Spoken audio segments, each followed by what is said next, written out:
Central Park Management is Steamboat's premier locally owned full-service property management company. Central Park Management has been a part of the Yampa Valley since 1976. Our team is passionate about helping Steamboat and is committed to providing the utmost personal and professional care to our clients. Central Park Management's portfolio consists of over 120 unique long-term rental properties, 17 storage facilities with over 2,000 units, 40 commercial spaces, and 25 associations. Whether you are looking for a reliable and experienced team to manage your property or are simply looking for a great rental space to meet your needs, call Central Park Management today at 970-879-3294 or check us out on the web at centralparkmgmt.com. Thank you all for coming. I want to welcome you to our 2015 election forum. My name is Lisa Slitchman. I'm the editor of the Steamboat Pilot and Today, and I will be serving as your moderator for tonight's forum. And so I definitely thank you. I love that we've filled this place. This is a first of two forums that we will be holding. A couple of people asked me why we weren't having one forum, and we have this wonderful thing that happened this election cycle. We have a ton of candidates, which we really haven't had, at least in the 2 years that I have been here, so we're thrilled that we have that problem. And so when we looked at a format for tonight's forum, if we had had it all in one with City Council and the broadband issue, it would have gone to over 4 hours. And we really didn't think you all would be up for that. So we hope you'll come. Okay, good. Good decision. So we hope you guys will come back next Thursday night when we will be featuring the City Council candidates, and we will also be having a group discussing the broadband referendums. I want to but tell you that this forum is not just a newspaper-sponsored forum. This is sponsored by the Steamboat Springs Board of Realtors, who are very generous to support this and this effort, and they've been doing it since the very beginning. The Routt County Republican Party, the Routt County Democratic Party, and us, of course. And I also want to give some shout-outs to the individuals on the committee. I haven't done that before. We have Tina Ciprios. Did I say that right, Tina? Okay. Catherine Carson, Angela Ashby, representing the Board of Realtors, Ulrich Salzgeber. Did I say that right, Ulrich? Close? Okay. I actually had it phonetically spelled out. So anyway. But again, I just want to thank you all for being here. And also I wanted to mention again that something else is happening. Not only are we having two forums, but tonight for the first time we're live streaming this forum. And so I want to thank Kelly Anzalone, who is our video production manager and news station manager at TV18. And Steve Shepler are here, and we just really think it's exciting that people can, if they can't be here, they are watching this online.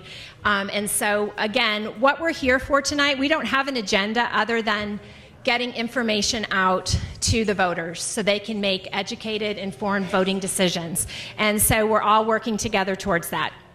So I'm going to quickly stop, and I want us to stand, and I want us to begin by saying the Pledge of Allegiance, please. So,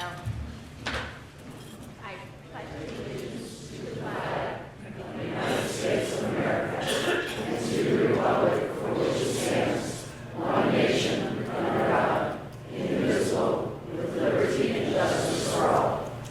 Thank you all. I also, quickly, I want to go through the format for tonight so that everyone knows what's going to be happening. And so very quickly, we're going to start with the CMC race for Board of Trustees. And then we're going to go to the school board candidate race. And then we will be going over the bond issue, pro and con. So the way it's going to work is the candidates will each be given an opportunity to give a 2-minute opening statement, and then we will be asking the candidates 5 questions. They'll be the same questions for each candidate, and we will alternate who gets to answer first. And the candidates were not given the questions beforehand, and all of the questions tonight have been submitted by members of the community.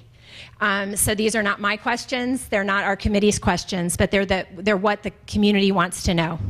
And then from there, as far as the bond issue goes, same, and I should say, I'm sorry, that we'll also have a 1-minute closing for each candidate. And then for the bond issue, it'd be the same format. But I decided we had so many questions. Initially, we were going to do 5, and I've expanded that to 8 questions because I definitely want to make it worth your while for you to be here and get all the information you need. And timing, we have Catherine and Tina there, and they're going to be timing. And we do watch that closely, and we ask the candidates and those speaking to respect that, and because we want to get a lot of information in a good amount of time. With that said, just some odds and ends. I want to just remind everyone to be respectful of one another. We would prefer, and I don't expect it, and it hasn't happened, but we really would not know personal attacks or anything of that nature. And I would also ask that people hold applause, and you're welcome at the end to applaud for the candidates, but rather than interrupting the flow of the questions and answers, I'd ask that you not cheer or anything like that. I would also like to suggest that you all turn your ringers off on your cell phones, just in case. That's always kind of embarrassing. And then, again, I just want to say for our audience out there, we are live streaming, and it can be viewed at steamboattoday.com. And I also want to say after the forum, the video will be uploaded to our website so people can watch it on demand. And we're also going to be rebroadcasting it at 8 p.m. nightly on TV 18. So there's going to be lots of opportunities for you to view this again. Also, I failed to mention we're partnering with Steamboat Radio, Brian Harvey, and he's going to be audio recording this through Kelly's help, and they're going to be playing portions on the radio as well. So it's pretty exciting that we have kind of all of this covered on multiple platforms out there. So thank you for your patience, and thanks for letting me go through all of that. So we'll begin with the Colorado Mountain College Board of Trustees, and we have Ken Warnick here running, and then we also have John Warnick. Did I say Ken? John Warnick, and then we have Ken Brenner, who is serving as a surrogate for Kathy Goody. So would you both come up, please?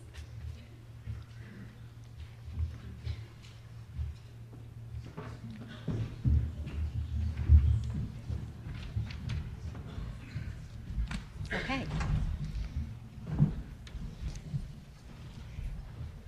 Okay, so John, we will begin with you, and if you want to do a 2-minute opening statement, that would be fantastic. Okay. My name is John Warnick. I'm running for the CMC Board of Trustees.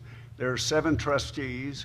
They're individually from each county, but we run in all 6 counties.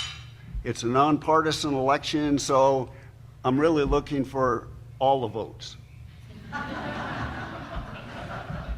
I have a passion for education. I've been involved with CMC for the last 15 years. I've been chair of the foundation board. I've been treasurer of the foundation board. I've been head of the finance committee. Over the past 15 years, I've taken 34 courses at CMC. I try and take at least one course every semester. Last semester, I took Philosophy 101. Which I found very interesting.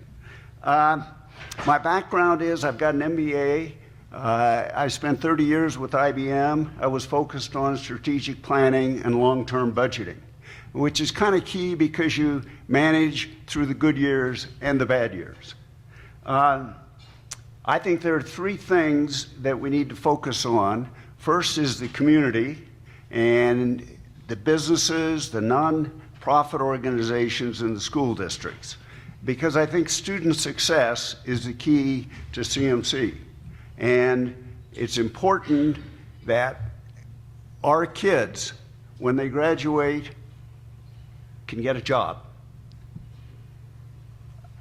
Then I would say, second thing is partnering with the school districts, and it's important we do that so the kids are ready to go to college when they get there.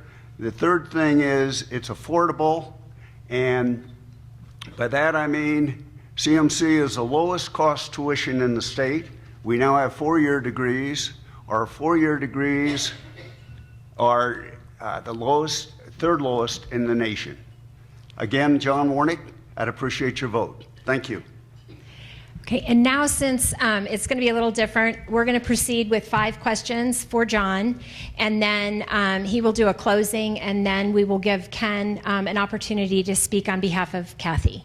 So our first question, John, what role do you believe community colleges like Colorado Mountain College play in Colorado's higher education system?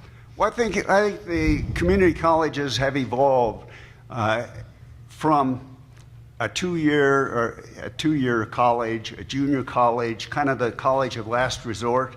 We are part of the community. It is very important that we serve the needs of the community. So not only for our associate's degree, our bachelor's degree, our continuing education, and it's important we integrate ourselves with the community to do that. Okay, thank you. Our second question. In your opinion, what makes the Steamboat Springs Alpine campus unique in the CMC system? Well, I think the Alpine campus, and I've been here many times over the years. I was here in 2012 for the grand opening, and I have to tell you that was one of the great events that I recall at CMC. The passion that was there in the community and the passion of a new campus was incredible.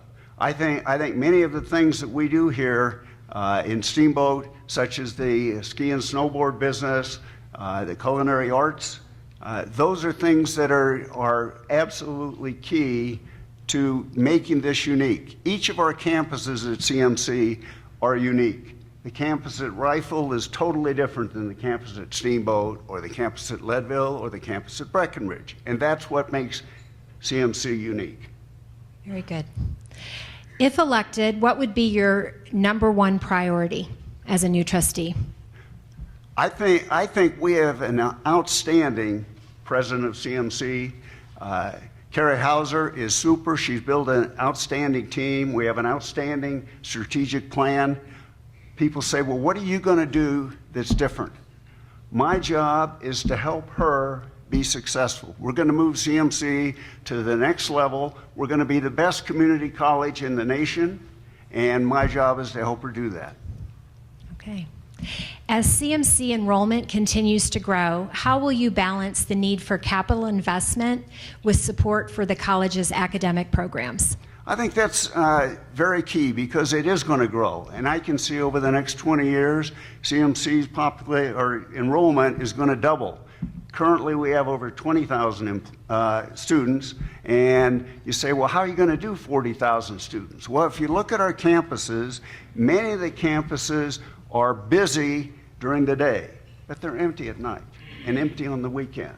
And other campuses are busy at night and empty during the day. So I think much better utilization of the buildings and the facilities that we have. Second is technology. You can do tremendous things with technology to increase the efficiency and still retain a 12-to-1 student ratio. We have the lowest student ratio of any college. So or as low as any college. So it's a wonderful thing to keep, and we need to do that as we grow. Thank you. Okay, and our last question. In what ways will you make yourself accessible to your constituents, including us in Routt County? Well, although I'm elected from East Garfield, I represent all the campuses. And one of the beauties of being on the Board of Trustees is you visit every campus a couple times a year. It's a very busy job between not only the board meetings, but the committee meetings that are included. So my take is I want CMC to be successful. And to be successful, we need to be successful in each of our campuses. So my role is to help the campuses be successful no matter where they are and what they're specializing in. Very good. John, we'd now let you do a 1-minute closing, and then we'll turn it over to Ken. Sure. Well, let me tell you 2 quick stories. One about the four-year program, and why is that good? I'm sitting in the dentist's office, and the dental hygienist says, "Oh, you're running for CMC Board of Trustees." She said, "You know, I've been a dental hygienist for 20 years, and I want to change. I want to be a teacher of dental hygienists. But to do that, I need a 4-year degree." She says, "I'm going to get an applied science degree from CMC. I'm going to take classes at night to do that." Second story is this guy comes up to me and he says, "Hey, you're running for CMC trustee? Saved my life." And I said, "Saved your life? How did I do that?" And he says, "You know, I went to school. After I graduated from high school, I flunked out. I came home. My dad says, 'You're going to go to CMC and get your act together.' He said, I spent 2 years at CMC. I graduated. I went to Northern Colorado. I got my elementary education degree, and he's now the dean of the intermediate school at Glenwood Springs." Thank you. Okay. Thank you, John. Ken, would you like to speak now on behalf of Kathy Goody? Hello, everybody. Wow, I can't tell you how exciting it is to be here and see a sold-out crowd. This is something every elected official really appreciates, is the interest. And, of course, with our technology and Kelly at work back there, we're going to share this with a lot of people. Kathy Gowdy and I have served the last 4 years together, and we're part of a big change that took place at the school. So here is her statement. Kathy says, "I am trained, tested, and ready to keep working for all of you and for Colorado Mountain College. In the past 4 years, Colorado Mountain College has weathered many attacks and challenges and has emerged a strong, stable institution with viable finances. During my tenure, CMC has increased the number of lifelong learning classes for residents to take courses at their community college. I believe we need to ensure that locals get the courses they need for life and want for their quality of life. I have worked with the school and the trustees to develop a long-range strategic plan. We, the trustees, are working to develop a capital budget plan for when and how our financial resources should be allocated for buildings and real estate. And this must be done in a measured 6-county methodology that is fair to everyone and addresses the college's most urgent needs. My focus is and always will be our students and our communities. The college provides great academics and learning opportunities, but we must also provide the opportunities for all of us to excel in our lives. And CMC will provide the vocational training we desire, whether it's welding or mechanics, computer technology, or the service industry. And we must keep tuition low for the locals. Low tuition because the locals have for decades financially supported CMC with over 70% of its operating budget. Colorado Mountain College should be financially accessible to all locals who want to attend. But there's much more to do, and I'm ready to work. CMC's computer technology has started a desperately needed overhaul, and I plan to be there to ensure that our webpage will allow everyone to seamlessly enroll online. And I will continue to focus on enhancement of our academics through the ambitious plan to make Colorado Mountain College a powerhouse of a university while keeping CMC's total inclusivity for all residents. CMC should provide opportunity of the highest caliber for all who want to come, regardless of their income. Our concurrent enrollment classes with high school students can start them in college willing and raring to go from day one, and to do it without fear. We also can provide lightning-fast internet connections and the facilities instructors that will ensure our students soar. Colorado Mountain College is your college. And as a trustee, I have been and plan to continue to be your voice. Please give me your vote for my reelection. And I'd like to just make a personal note. I've had the opportunity to serve with Kathy. Kathy didn't say much about herself. She's a trial attorney for decades now and has served as a public defender. So she's used to being both a hard edge, but very concise and precise about what it is she's trying to communicate. She's never been afraid to tell us. In fact, she is the voice who's told us that we will not be raising tuition for our in-district residents. And that's one thing that anybody that attends our meetings can assure you. Kathy asked me to repeat that. Her motto is that she is of the people, not above the people. And thank you very much for supporting Kathy. Good luck, John. Thank you.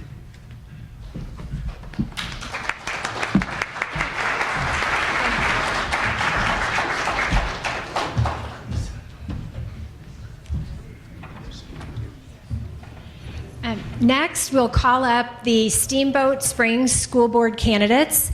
And I had said we'd do a coin toss, but I couldn't quite figure out how to do that. So I'm going to seat you guys in ballot order. So Margaret, Joey, Ann, Lindsay, and Michelle. If you guys would all come on up. Yes, if that's.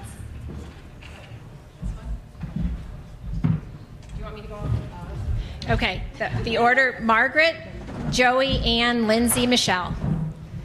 And then we will be alternating the questions, so everyone will get a fair chance to say their piece.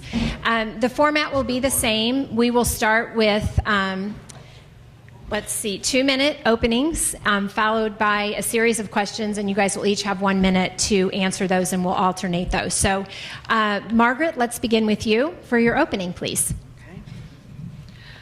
It's great to see everybody here. Thank you for coming. My name is Margaret Huron, and we have had a house here in Steamboat since 1983. When I retired from full-time teaching, we moved here full-time in 2008. I had a career as a programmer analyst, and in the early 1980s, when they were asking, do you think this IBM personal computer is going to take off? I taught a class at a community college, and that was a wholly different change of career. 30 years later, I retired from that college after spending some time in administration as well as a faculty member. As an administrator and as a faculty member, I've had experience with curriculum, with evaluating and developing budgets, effective programs, with working with various constituencies, students, faculty, the local community, business partners, state and local government.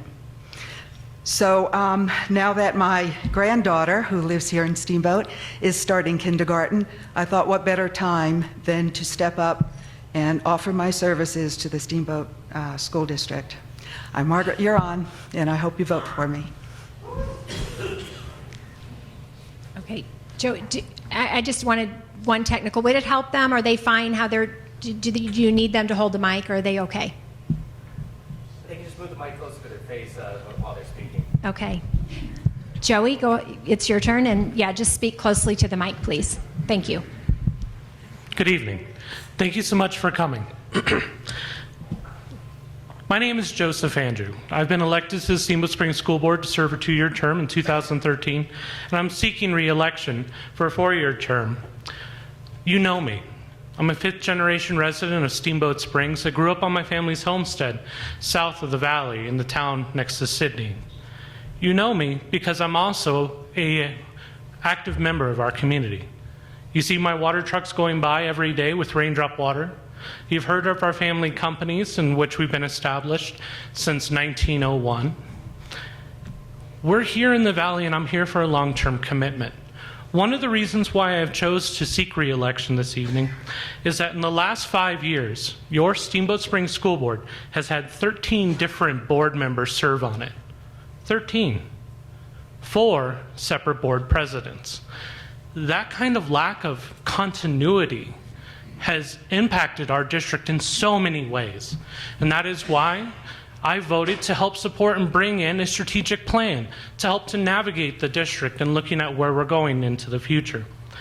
One of the things that we're going to be looking at in this community is the impacts of the financial burden coming up, not merely in a bond, but also budgetary constraints within the state of Colorado. I want to help you with that. I want to help you find a way to cut budgets where we can, but make sure we are going to maintain the school district that we have come to expect as a community and deserve. My name is Joseph Andrew, and I'm asking that you vote for me. Thank you. Okay, Ann. Can you all see me over the microphone? Welcome, everyone, this evening. My name is Ann Lowe, and I'm running for the Steamboat School Board. Part of the reason is because of my passion. I love this community of Steamboat Springs, and also for my lifelong passion of education. My husband and I both grew up in Salt Lake City, and I attained my pharmacy degree and a biology degree in the University of Utah. And I later, many years later, went on to get my pharmacy doctorate from the University of Colorado. I've not only pursued education for myself, my husband and I, when we were raising our kids, that was a top priority, that we seek and get the best education possible for our children. And I'm very proud of the fact that all three of our children have graduated from Colorado colleges, and that all three of them are successfully pursuing their chosen profession. And I now work at Yampa Valley Medical Center, and not only do I have the chance, there I have the chance to educate the patients on how best to take care of their health care. I heard a statement yesterday that I really took to heart, that there are no classes to teach us how to be school board members. And I really took that to heart, but I started thinking to myself, I've had a long career never shying away from education, never shying away from doing the research, doing my homework, never shying away from finding the facts that will be pertinent to solving the problems that come up. And I've always been able to collaborate and to communicate with professionals and community members in order to get problems solved. So I'm Ann Lowe, and I hope I'll earn your trust and your vote. Thank you. Thank you. Lindsay? Okay, thank you all for coming. I'm Lindsay Wirt, and I'd like to represent you on the Steamboat Springs School Board. I grew up in Denver. We've been here since 2002, and we came for the quality of life, and we like to perpetuate that quality of life, understanding, of course, that requires some thoughtfulness in the light of the changing world. My own son is a graduate of the high school. And a lot of my positions and a lot of my direction for doing this are based upon a desire to improve what we had when we were there. I mean, it was a good experience generally, but there were some things that we'd like to see improved. So that's a good part of the reason I'm running. I understand that, of course, none of this is free. Businesses and residents of the community are going to bear the cost of the education. And we all know that nobody has unlimited funds, so I respect that. I don't have all the answers, but I'm certainly going to work to try to understand and prevent good solutions at reasonable costs. I have a long history in the technology industry. I spent several years leading teams of people to develop things like medical devices, and I'll tell you, it's really gratifying when a team completes something and you see it in use. And the school board's a little bit like that. It's a team. It's got to work as a team. Anyway, one of the things I saw often, though, was there were people who didn't really have the basic skills in my working life. And to tell you the truth, everybody needs to have that. I mean, writing, math, science, we need to know that, how to think independently. There's plenty of room for trying to improve that, and I think that's what education is all about.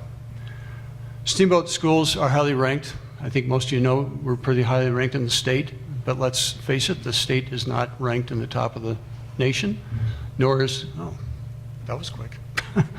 Anyway, thank you. Okay, thank you. Michelle?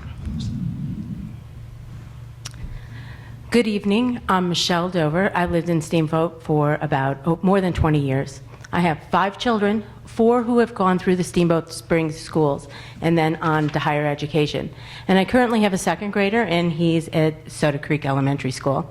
I grew up in Denver, graduated from Manual High School, and I think that's where I got an interest in just being part of the community and being part of a caring community.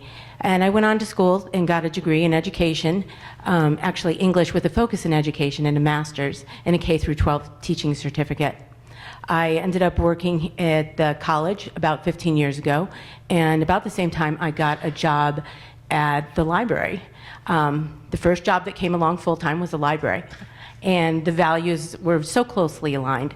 And I actually had trouble, and I worked both jobs for a while, and I've actually continued to do that. So I will teach composition, and I have a full-time job at the library. Librarians treasure and protect our access to information and our critical thought that is independent of commercial and public incentives. Values that correlate directly to being in public schools and to participation on school board. I'm running for school board to protect these values which I believe are being threatened. I'm concerned that what happened in Jefferson County and Douglas County, where school boards have been overtaken by people with a particular agenda that was not discussed during their candidacy. And now their communities and schools are in chaos and disrupted.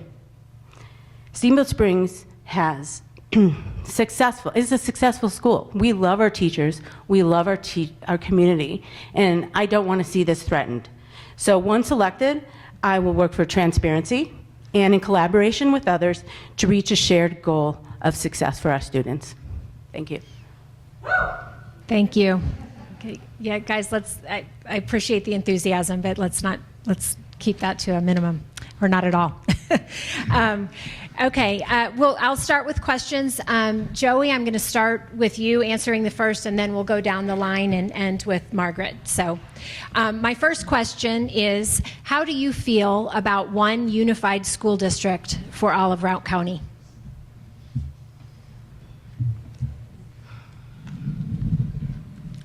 I think unifying the 3 school districts is something that, first of all, we have to put to the voters to ensure that that is something that the communities of all those other areas actually want to have happen. Currently, Steamboat Springs and South Routt have engaged in several MOUs or memorandums of mutual understanding where we are contracted as the Steamboat Springs School District to provide certain services for them. And when you start looking at that, there are some means of cost cutting that could actually benefit directly to our students. The fear that I have with that is, how do we ensure that whatever districts are involved with that unification don't lose their cultural and local identity? And that is something that, as a community, we're going to have to look at and address. Thank you. Anne, would you like me to repeat the question? Sure. How do you feel about one unified school district for all of Routt County? Well, I think, first of all, you need to talk with the communities, because local, the more that you can handle at a local level, the better. But there are certainly, we're getting to the point where we could share resources, and I would definitely look into all of those. I would look into what are the desires of the different school districts as we have them now. And what resources do we have that would be best shared, or maybe they have some that we could share with them. So I would look into what does the community need, what does it desire, and those would be the things that I would take into consideration into making my decision. Thank you. Okay. Lindsay? Yes, I'm good. So in terms of talking about a single school district, I'm a big fan of local control, number one. But with that said, there may be some economies that could be had by doing so. Now, as Joy pointed out, there's a lot of people who would have to, everybody has to vote for this, obviously, to make this happen. And I know that, especially some of the Sirocco folks and some of the Hayden folks are strongly against this. So we'd have to convince all them the benefits. Generally, in terms of cost savings, I think there's some possibilities, and that would be a good thing, because let's face it, school funding is such that we're very constricted, and so it would be good if we could somehow get economies of scale based on that. Thank you. Michelle? I have to be quite honest. I would have to talk to a lot of people before I'd make a decision. I'm on school board too, and I feel like I have a lot to learn if I get elected. I can talk to people and have a feeling that they don't want to be united as one, but I'm not sure. So I would talk to people in the community, I would examine it fiscally, and I'd say, what is the purpose of doing this? And that's how I'd approach it. Thank you. Thank you. Margaret. Hope this doesn't fall. Any decision of this magnitude involves many factors. Fiscal responsibility is one thing. No one wants to waste taxpayer dollars. But on the other hand, there's a strong feeling for neighborhood schools and local control. So as several other people have mentioned, this is something that would have to be brought to the communities and weighed the pros and cons before a decision is made. It's not something to be taken lightly. Thank you. Okay, we'll start with Anne for the next question. What input or control should a local school board have over district curriculum? The purpose of the board is to set policy, and the purpose of the board is to have a vision. And so in that context, and not so much involved in the administration of the curriculum, but yes, definitely they should be involved and taking all considerations into account that that setting policy and having a vision for what should be taught in the curriculum is definitely part of the board's role.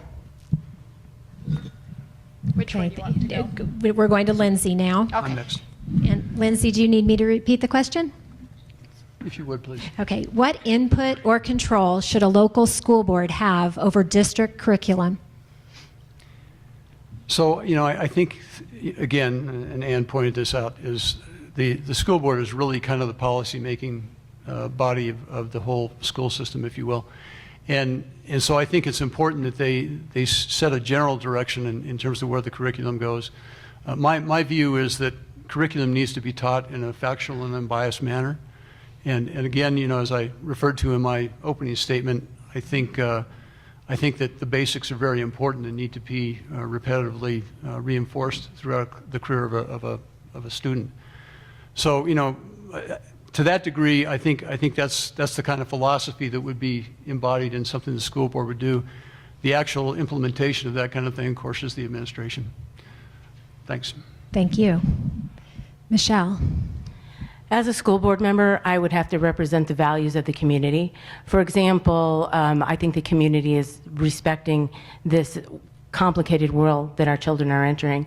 And for example, the board just approved a half-time robotics teacher at the middle school, which I thought was really exciting. And I can't imagine being a kid today. I think that we're there for their support and to represent what the teachers also give voice to, because they're the experts and they're the professionals, and we're there to represent the community and the teachers. Thanks. Thank you. Margaret? As a teacher for 30 years, I have developed much curriculum. And I can tell you that I think that the content experts are the people that need to develop the curriculum. As a school board member, I would value their opinions over any outside interference or any outside issues. The teachers in this community certainly represent the community they have for a long time, and I don't think there are any controversial curriculum issues that have come up in recent years. So I would support curriculum developed by content experts. Thank you. Joey? I think the board's role in curriculum development needs to be a supporting role. I think we have to monitor and listen to what our faculty and staff are telling us. After all, we hire the best of the best. We hire professionals to teach our students and to be with your kids every day. Why second guess them? Why not figure out ways that we can provide them more financial funding and look at alternative means of getting education out there for them? Why not look at staff development days so that teachers can meet with each other and talk about program integration from a K through 12 level? I think that's the board's primary focus and role, is to facilitate the staff that we have and to provide that conduit for them. Additionally, I think that when something's broken and the staff doesn't like something, we need to figure it out. And if that means going to the Capitol or making a phone call to someone, I'm willing to do it and trying to figure out what we can do to help them. Thank you. This next question will, Lindsay, will go with you first. If the state continues to decrease funding for Steamboat schools, how would you propose to tighten the district's budget?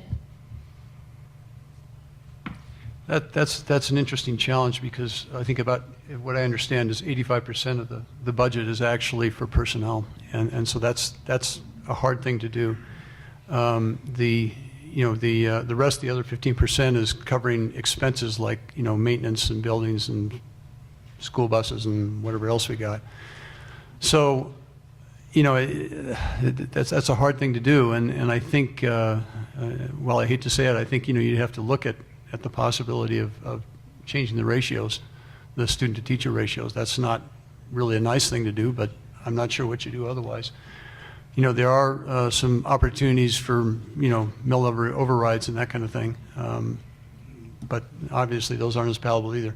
I think you need to look at the entire situation and propose a solution that really suits everybody in the community, financially, be responsible for the whole thing. Thank you. Michelle. I think if you went and talked to my boss right now, she'd come and say, well, I go to Michelle when I need a creative solution, because when she's scratching her head, she says, Michelle, will you come talk to me a minute? And then I don't know why my brain works that way. I love finding solutions for problems. And so this is actually a challenge, because when we listen to the budget and we hear that 85% of it goes to teachers, that's challenging. And when you understand Tabor, it's another challenge. But it's another challenge that I look forward to working with and trying to come to some creative solutions. I would not compromise with teacher and student ratios. I would come up with something else. And the mill levy override is one of those options, but I would look forward to getting together and coming up with some other solutions as well. Thank you. Thank you. Margaret? Yeah, this definitely is a challenge, and this is something that an earlier question might have had some tie-in to when you look at how you're going to best use limited resources, and is it time to unify a school district? I mean, people have to make these types of choices. Overcrowded schools and increasing student-teacher ratios are not a good solution. That's not a good learning environment for our students. So you have to get creative, and you invite as many stakeholders in to try and solve a problem like this. It's not easy, but taxes and economies of scale and all other sorts of possible solutions had to be considered in that situation. Thank you. Joey? With decrease in funding, I think there's a couple of different aspects we need to look at. One, I graduated from our high school in 2004. At that time, the Steamboat Springs School District took no money for our general budget from the state of Colorado. Today, we're taking over 50% of it. Yes, there's been some changes in formulation and funding, but I think we also need to look at a couple of other things. Within our community, we need to start to prioritize. How important is small classroom sizes? Because if we're not going to mess with student ratios, what are we going to mess with? We're running out of space in which to put additional classrooms. Without additional monies, it's hard to hire additional staff. Operational costs continue to go up. This is something that we face in the business world all the time. And I think that looking at partnerships we can form with other community groups and other large corporations within our community, we can figure out a way to make this work. Thank you. Anne? I would, first of all, go through with the teachers' experiences in how could we possibly maximize their ability to teach the students. We talk a lot about class sizes, but we don't talk about how can we maximize their effectiveness in that classroom. I grew up in Salt Lake City where we had huge classroom sizes, and they were effective. And I'm not saying that that's the solution, but how do we maximize the experience inside the classroom and bring in technology. We've got amazing technology out there, and I would look for innovations to try to make the quality time that is spent in the classroom just absolutely maximize the investment that we have in those dollars. Thank you. Okay, Michelle, we'll go with you for the next question first. Looking to the future of education, what innovations would you like to see the school district pursue? If we had like all the money in the world. Yes, you could play that game if you had all the money in the world game. Wow, I love this game. It's like my favorite game. And I haven't played it with education because we're always so restricted by it. Wow. I think I would love to get together with a table of people, a bunch of people, and just go for it with everything that would be awesome for our kids. When I'm going to think of my kids when I answer this. More outdoor ed when they're in middle school. Please get them outside, exhaust them, and educate them at the same time. I heard somebody talking the other day, I think she's not here, about getting people in, teachers being able to teach college level classes that they can use in the high school. And I was like, oh my God, what a great idea. I remember my kids by their junior year was like, oh my goodness. And they were kind of ready to go. And I thought, oh my gosh, maybe if they could have taken a college class, and it would have saved me some money when they went to college if they could have had those credits. Wow, my son who's in second grade, what would he want to do? He would want to be at Staley Park playing and making this boat. Oh, okay, I could keep going for a long time. Okay. Thank you. Margaret, what innovations would you like to see the school district pursue? With unlimited funds, technology really opens the door there. We were at the college level talking about virtual labs where you could train on all different sorts of technology without actually having the equipment there. What about a virtual classroom with holographic images from other students around the world? I love science fiction, but this can go on and on. If I had unlimited funds and unlimited technology, there are great things you can do to collaborate with other areas of the state, the country, the world. It'd be great. Thank you. Joey, it's your chance to dream a little bit. All right. Progressively, we're seeing education changing in our society. Many of you didn't experience calculus until the college level. Today, we're offering that in high school. Eventually, I do believe that our students will be taking that in middle school. And I do believe we will get to that Wesley Crusher kid, if you will, for all you Trekkie fans, of the early childhood intervention. Ideally, I would love to see every student receive an IEP, individual educational program, not just those that are designated by the state or by local school districts with IEPs or a learning disability. I feel this is going to allow that child to enrich their education and to make sure that we're not missing any fundamental gaps as they progress through education. The classroom of tomorrow is going to be different than what we have today. We can dream about it, and it excites me. But I think we also need to sit there and realize that the fundamental principles of sitting down with a teacher that cares about you is critical. Thank you. Anne. Okay, I'm going to approach this from a different angle. I'm not going to open up the pocketbook. I think we just talked about the financial constraints on the school system. I think we have incredible resources in this community. Working over the hospital, we have a robot over there that does surgery. And one day the middle school came over to the hospital and they got to play with the robot and see how the doctors get this incredible experience, working with this. They get the 3D view and all that. And we have so many resources within this community that we've never tapped into. And I would go along that route rather than trying to dream up a bunch of funds that we're never going to get. Okay. Lindsay.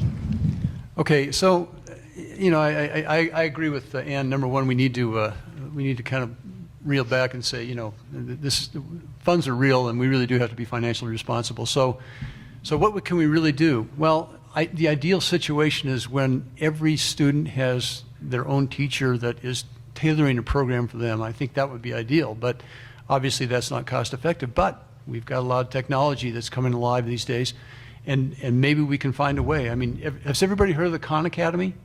It's an online academy where they teach everything. I mean, calculus to basic math or whatever, and who knows what. It's been on 60 Minutes a couple times, just in case you haven't heard of it. But the idea is, tailor the education to people and give them the best possible teacher for that education. Well, so maybe there's a way we can do that with technology that we can't presently do today. I think that's where the future is going. Okay, thank you. Our final question, Margaret, we'll begin with you. Do you support the district's decision to integrate preschool into the elementary schools and potentially expand the program? Why or why not? And please explain. I read something on this recently, and we all know how expensive preschool is in the Steamboat area. There was a report from Tennessee that had some students in preschool, and they were trying to say that it didn't support that they would progress any faster if they had preschool education. The difference was in Boston, they had a similar type of preschool program, and the teachers were trained. The preschool teachers had training of a standardized nature. I mean, they had to reach a certain level and have a degree. In Tennessee, they did not. And those students decreased their gap in learning by 20 to 30%. So it is an effective way to get our students a good start. And so I do support it. Joey. One of the reasons why the Steamboat Springs School District chose to do that was actually answered in a prior question on what we can do to save money and look at maintaining costs. By integrating our preschool program into the Steamboat Springs School District, we were able to create a savings for the district and then use those funds elsewhere within the program. I think that's important, and one of the options that we need to constantly be looking at of what can we do. What I'm going to be very interested to see is to make sure that we're providing the same quality of service, if not better. Additionally, having a preschool teacher within our school district is phenomenal. Right now, we are governed by the READ Act, as well as the Colorado Gold Standard. That directly affects public education. By having our preschool teachers able to have conversations with our kindergarten, first, and second grade teachers, we can ensure that those kids are going to meet the READ Act standards by third grade and not be asked to stay behind. Thank you. Anne? Okay. I am, first of all, am totally in favor of preschool. We send our kids to preschool. My daughter, she's sending our grandkids to preschool. Most of the people that we associated with are just sending their kids to preschool because it's very, very important. But here's my question, is now we're having preschool, which I've already agreed is very, very important. But where does it stop? We're talking about school funding, and is it next year, or are we going to be, well, we really need to have childcare included into the school system? I don't know when it stops. Does it go all the way to where you hand over your kid when you leave the hospital? I'm just, philosophically, I'm so in favor of educating kids, young kids, but where does it stop? Okay, Lindsay? So I view preschool as important as well. I think it provides a leg up on when kids get to school and they can start really studying forthright and really, get a leg up. That said, I am concerned about the spreading of funding. Funding is enough of a challenge right now. How far do we go with this? And I'm concerned that we won't be fiscally responsible if we continue to just spread everything out and put it across all the different programs that are being asked for. And if we can find different sources of funding, I think this is a good idea. And I think there's been some discussion of more community involvement and that kind of thing, more industry involvement, because it does benefit industry. So that's where I'm at. Thanks. Michelle? I'm very interested in early childhood education because every study reports that it helps children be more successful in life and getting a smart start in education right from the beginning. I was excited when the preschool entered into the district, and I went to talk to Michelle at Soda Creek Elementary, trying to get a grasp of the funding and how this all works. And I'm happy to say that she didn't, I wish I had my notes on the details, but there is, per pupil funding, and there are some other sources. And so it doesn't seem to be, from my conversation with her, a financial issue. Right now we have the infrastructure issue. It's about placing those kids in the school. And another point is, if we want to stay competitive within the state, and a lot of people want to be competitive even in the nation, early childhood education is just smart for keeping our children at that level. Thanks. Thank you. Now we'll conclude with 1 minute closing statements. And so we'll start with Joey and go that way. So on down. So Joey, go ahead. Thank you.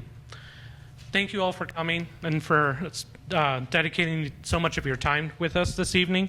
My name's Joey Andrew. I'm running for Steamboat Springs School Board. I've been your board representative for the last 2 years. I've also served you on the Education Fund Board. I helped institute and was the board representative for strategic planning, as well as representative for facility planning, along with many other board members there. I know the work and time commitments the school board takes. I get it. I'm a blue-collar guy. I file 2 tax return forms. But I do believe that within our community, one of the things that makes us great is civil service. And I hope to continue to be your board representative. My name is Joey Andrew, and I hope to have your vote. Thank you. By this time, you probably know I'm Ann Lowe.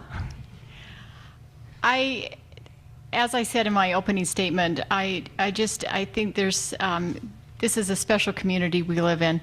And my goal by running for the school board is to engage the entire community. I personally was not engaged in the school system before this. My husband and I have been living full-time in Steamboat for 8 years, and I'm just excited to get people like me that have already raised their kids, whether you're a business owner, whether you're a teacher, whether you're a parent, everybody to get involved, because I think we have an incredible community. And we have so much talent. We have so much, and I would embrace innovation and so many creative ideas going on in this community that I hope to embrace all of that and communicate with the community on, just supporting the school system, because it's one of the economic drivers of this whole community. Thank you. My name's Ann Lowe, and I hope to get your vote. Okay. Lindsay. Okay, yeah, thanks again for everybody coming and taking the time to do this. I think this is wonderful, a good community effort here. And that's what it's really all about, is I think, just community involvement, trying to be innovative in what we're doing. Let's face it, this is for the kids. School's for the kids. There's no other reason to do this than to give them a quality education.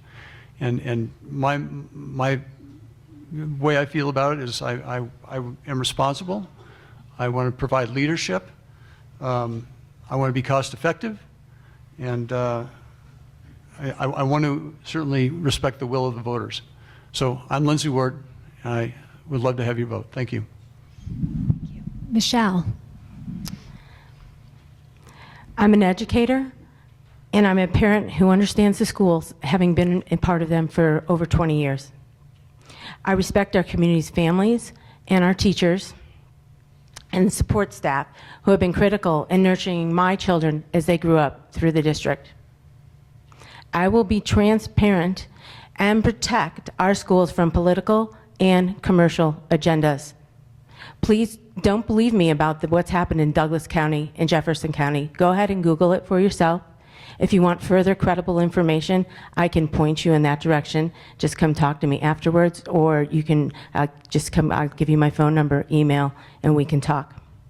Once elected, I will work transparently and in collaboration with others to reach a shared goal of success for our students, free of commercial and political incentives. I would be honored if you would trust me and elect me as your school board representative. Thank you very much. Thank you. Margaret. First of all, thanks, Ann, for remembering my comment about no courses for school board candidates. There aren't any.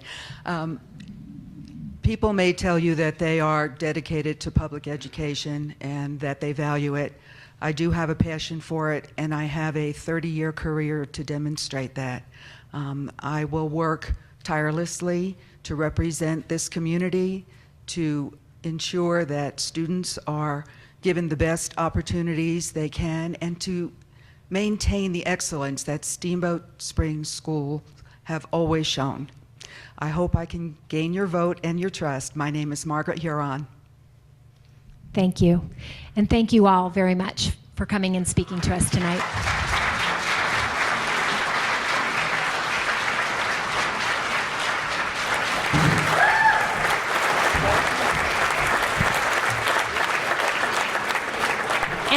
And I will say, with the limited time, we only asked 5 questions, but all 5 of these candidates graciously also answered 10 additional questions that the newspaper sent them, and they're online and will be an election guide. So please pay attention to those as well. Next, we will bring up Scott Bedeau with the Yes to Steamboat Schools group, and Stephanie Smith with the Citizens for a Better Plan. So if you guys would come on up. And we did do a coin toss for this one because I could figure that out with 2 people. And Scott won the coin toss. And I'll let them get settled. And then it's going to be a similar format. Scott will give a 2-minute intro, and then Steph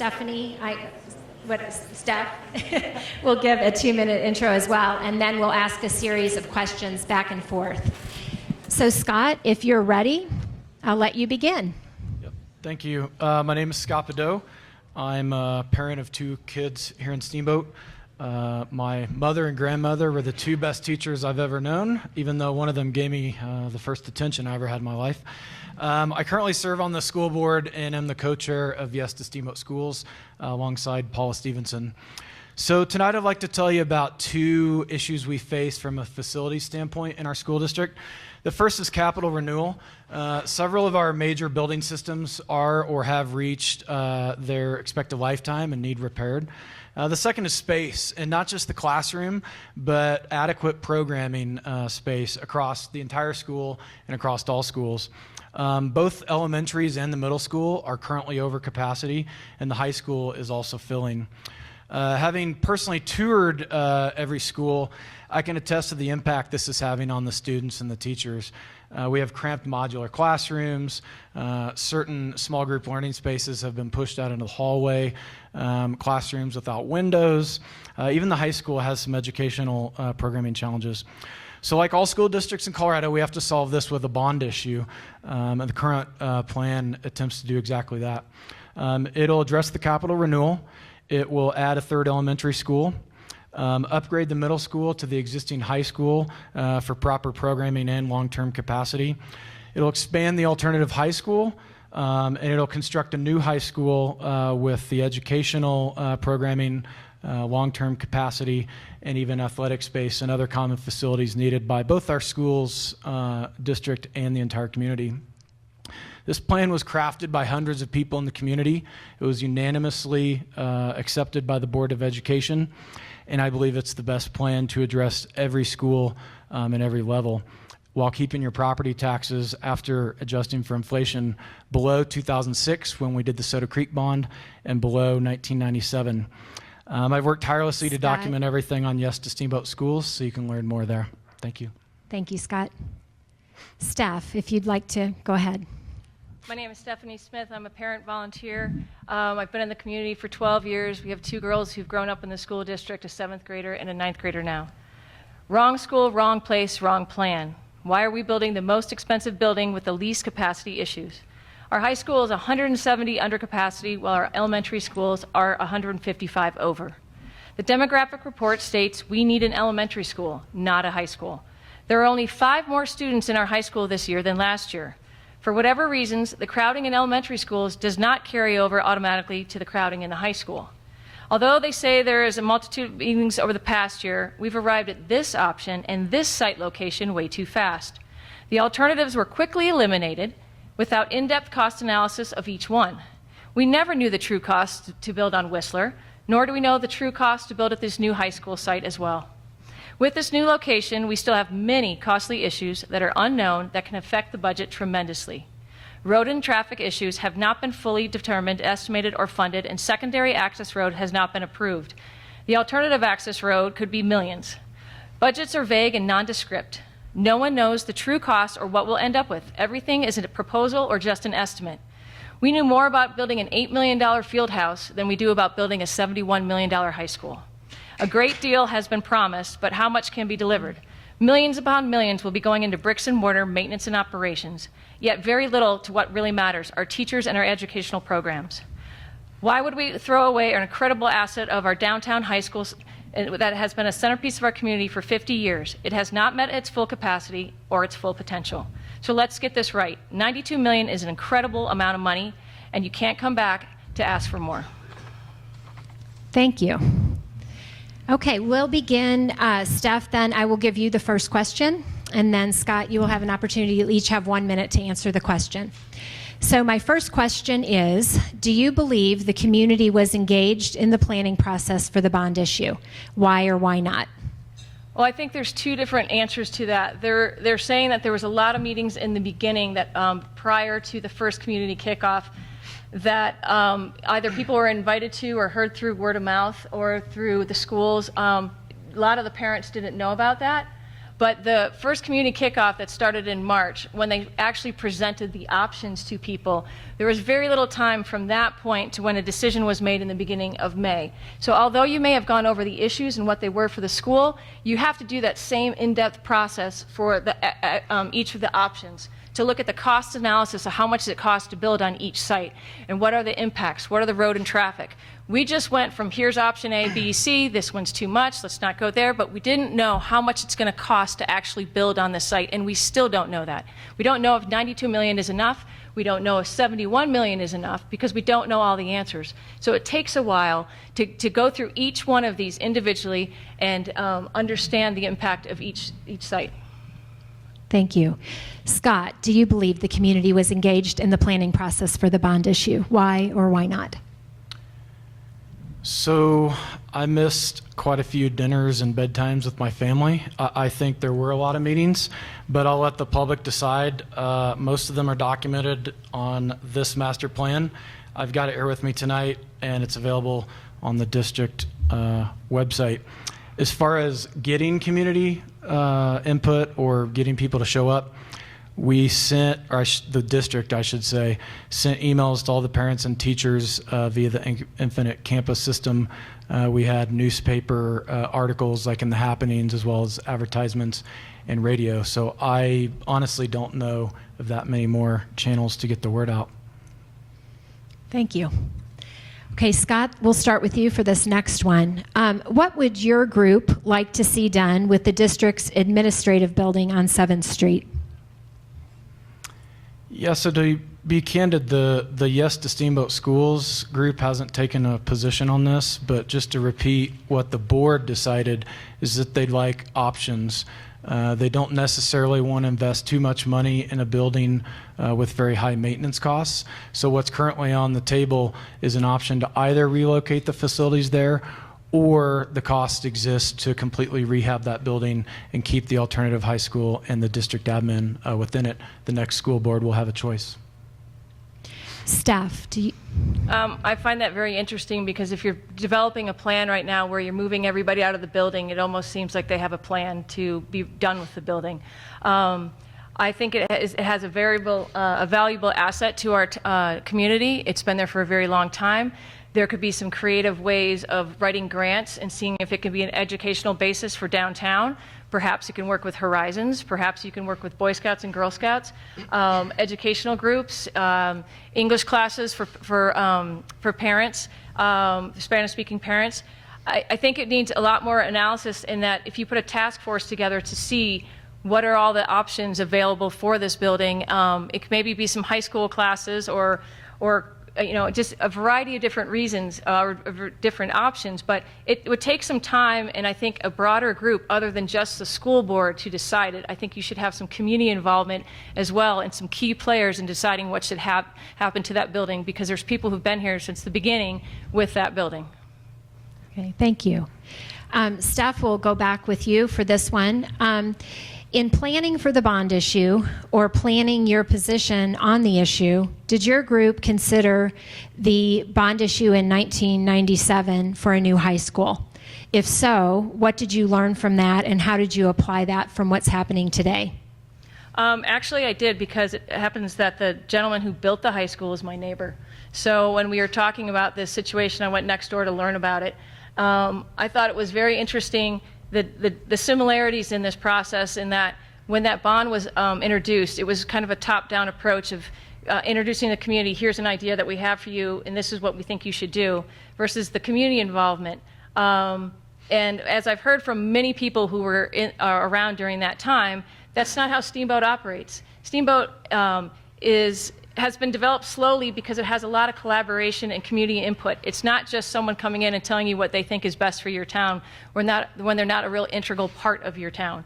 So I think it's a valuable lesson that people right now are against this because they don't feel like they're really taking in the needs and taking in the benefits of this downtown high school and just tossing it away. Like it's no big deal to just move it 3 miles outside of town with no impact on our community.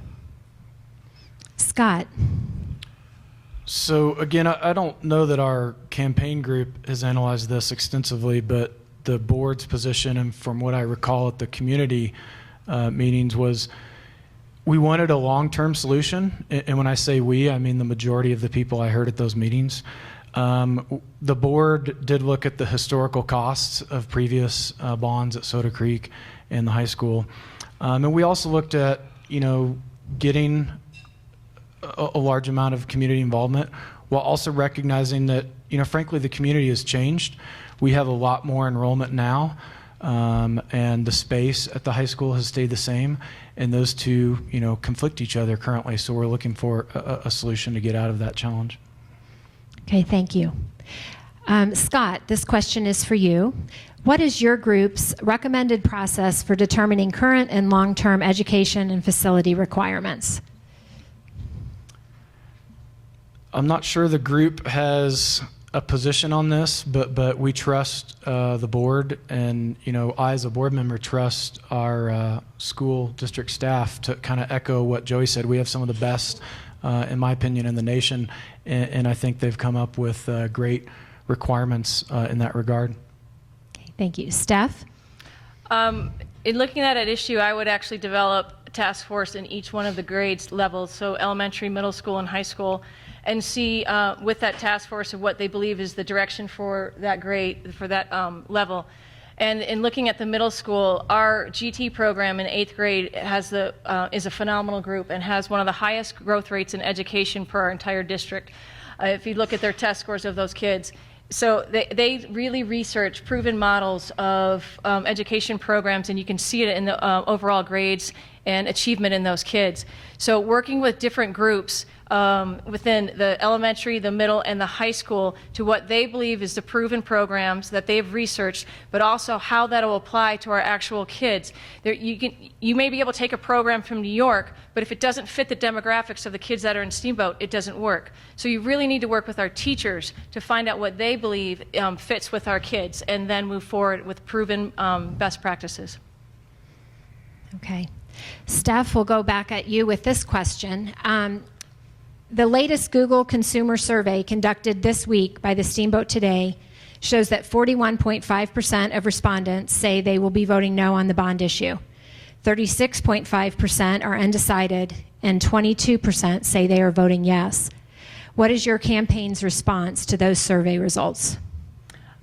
This is the second survey that's been done by the Steamboat Pilot, and in the first one, which was an actual public announced poll, what they did in, I believe it was August, when it was printed in the paper, there was actually a 54% said no and only 41% said yes. This poll is randomly taken by anyone who happens to be going online. And again, we showed a resounding amount that wanted, that is voting no. I think the community has been saying this for a while and been trying to get people to slow down. There's actually was an article in the Steamboat Pilot when this first started that asked the school to slow down in this process. But it doesn't seem like anybody was listening. They kept moving forward, and this program, and this plan kept snowballing. I mean, we started with one, which was a $22 million elementary school, and it's now snowballed into a $92 million bond. And all along, people have been saying, slow down, slow down. Surveys have been saying no. And we even did a survey of 187 parents in the beginning, which said the number one feature that they liked about the high school and they wanted to keep was the location. Scott.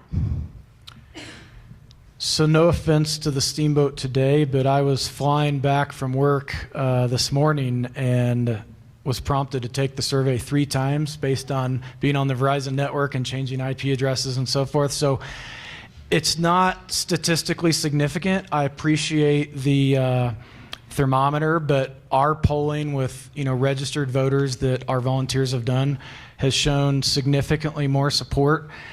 And I'm encouraged by the fact that the high school principal, the middle school principal, an elementary school principal, a majority of the teachers I talked to, including the SSEA, they all endorse this plan, so I'm still willing to work hard for it.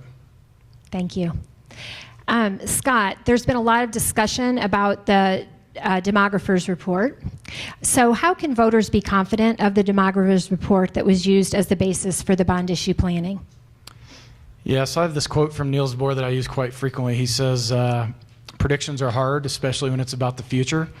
And when I got this prediction to the board saying that we were going to grow so much, I didn't know what to make of it. So I come from the mutual fund industry originally out of college, and one of the best predictors of future success is past performance. So I put all of his predictions in a spreadsheet and looked at where he was right and where he was wrong. He was within a plus or minus 2% for 4 different reports over the past decade, usually coming in slightly under. So I trust his professional credibility and his track record both within the school district and within school districts across the nation. Thank you. Steph. I think the demographer's report has been very interesting, and the charts that have been used have been very interesting. In looking at all these, so we've had multiple charts that have been presented by this group where varying information has been given, and such as we start with one group for elementary, which includes just Strawberry Park and Soda Creek, yet we end with an amount that's out to the public of $13.93, and it actually includes North Route. So there's mixed information of it's not exact. And then we have a different one that's over here on another page of their website, which shows different results. And so wherever you're looking, we're seeming to get different results and different amounts of enrollment projections. And then in analyzing the enrollment projections, they're using, just for instance, for the elementary schools alone, a 5.8% growth rate, when in fact, for just this year alone, it's been 1.7. And so it seems rather inflated for what's truly happening. Our elementary schools, as of the October 1 count, only increased by 17 students, yet 14 of those were from out of district. Thank you. Okay. Another question that came in quite a lot from the community. Both campaigns are obviously spending a lot of time, effort, and money to promote their side of the issue. And many members of the community would like to know who your largest campaign contributors are. Steph, I'll start with you. We have they're individual supporters.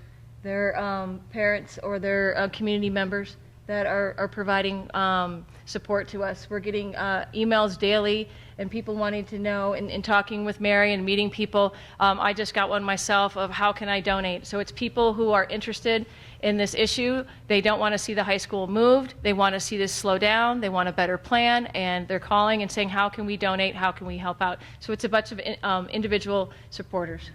Okay. Scott. So I believe this will all come out on October 12th or 13th. I'm quoting by memory, but I'm proud to say that one of our first checks came from a teacher. If I remember correctly, the top 3 is another parent who happens to also be a commercial property owner. I myself am within the top 3. I've given a lot of in-kind donations because my business does web hosting and so forth. So I've recognized all that as an in-kind donation, even though it's pretty easy for me to make. I can't remember the third one, but it'll be disclosed on the 12th. And our treasurer is here tonight, and she'd probably be happy to tell you the exact details. Okay, thank you. Now we will go back to Scott, and this will be the last question. How does your plan address the capacity issues the district is facing? So it's interesting because this is not my plan, and my assumed best plan, if you put quotations around that, was a 3rd elementary school. I mean, it was the obvious, and just that, right? It was kind of the more obvious one, but I truly feel like this is the community's plan. I mean, I attended all but 2 of the 30 meetings. At all the community meetings, I didn't say a word as far as my opinion. I asked a lot of questions as a board member, but I think this is a plan that was created by people that are smarter than me, people like the teachers and even the paid consultants who do this for a living and know how to create solutions. So for capacity, I think this is the absolute best long term. I'm not saying it'll be perfect. We could have issues, but we will have flexible capacity at the middle school. We will have flexible long-term capacity at the high school, and we will solve our elementary problems while also having reserved a space for a potential 4th school right there at the Overlook or new high school property. Thank you, Scott. Steph? In addressing the capacity issue, I think it's 2-part. 1, we need to meet the needs of our students, but 2, we need to be very financially responsible in what we're doing and the choices that we're making. It's so important that we look at the demographic reports, but we're also looking at the needs of our kids. And per the demographic report, it's stated we need an elementary, and we need that now. The high school is not at capacity, and I think there's some creative solutions we can do there and save money by not building such an expensive, the most expensive building possible. In the middle school, there's overcrowding, but my daughter is part of the 7th grade, which is the big bump, and it's the largest class so far in the Steamboat history of classes. And once that class leaves, there'll be some alleviation. Yes, there needs to be some expanding there and some renovations in that school, but I think we can do this far less than $92 million and still address our capacity needs. Thank you. So we will wrap it up with 1-minute closings. And since Scott went first at the opening, we'll let Steph go first for the closing. And then, Scott, you can wrap it up. I want to thank everybody for being here and being a part of this process. This plan is vague, overambitious, and disruptive. It creates 2 vastly different elementary school configurations and elementary experiences for our students. It combines the very independent and transient alternative high school students with middle school students. It moves 85% of the high school population through town to a location 3 miles away. It takes on daycare classrooms without knowing the true needs, costs, or long-term impact of this program on our schools and the community providers. And they're doing so without any collaboration with our local community providers as well. With a more detailed planning process and a more valid demographic study, we can address elementary capacity and school needs without moving our amazing downtown high school and without spending $92 million. So join me in voting no. And let's be responsible with our budgets and our tax dollars, put more towards our teachers and the education, and let build what is truly needed. Thank you. Scott. So I want to thank everybody as well, including Steph's group. I mean, I respect many of their concerns. I've worked very hard to address them, including updating some of the errors in assumptions, and, even from the district. I would adamantly disagree. I think the plan is very specific. It is not overly ambitious, and it is very cost effective to the taxpayers. We worked with the city and county, so that's quite a bit different than Steph's characterization. We've worked with the school staff and the teachers to get their input. All of it, again, is captured right here. So I think this is the best plan. I wouldn't be up here if I didn't believe that. I think the community created an amazing solution that, again, I couldn't have possibly dreamed of. And while I respect a different one, I want to point out that a no vote is exactly that, no plan for the next 3 years. Thank you. Thank you both. And yeah.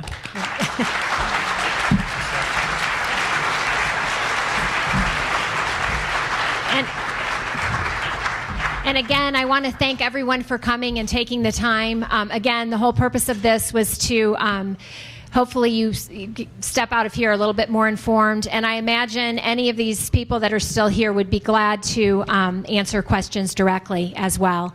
And we do value your time, the candidates, the issues, and all of you who are in attendance. Thank you very much. Have a good night.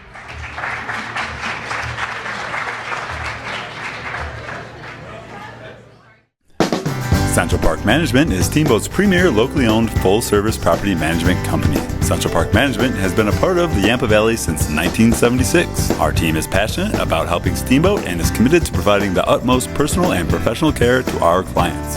Central Park Management's portfolio consists of over 120 unique long-term rental properties, 17 storage facilities with over 2,000 units, 40 commercial spaces, and 25 associations. Whether you are looking for a reliable and experienced team to manage your property or are simply looking for a great rental space to meet your needs, call Central Park Management today at 970-879-3294 or check us out on the web at centralparkmgmt.com.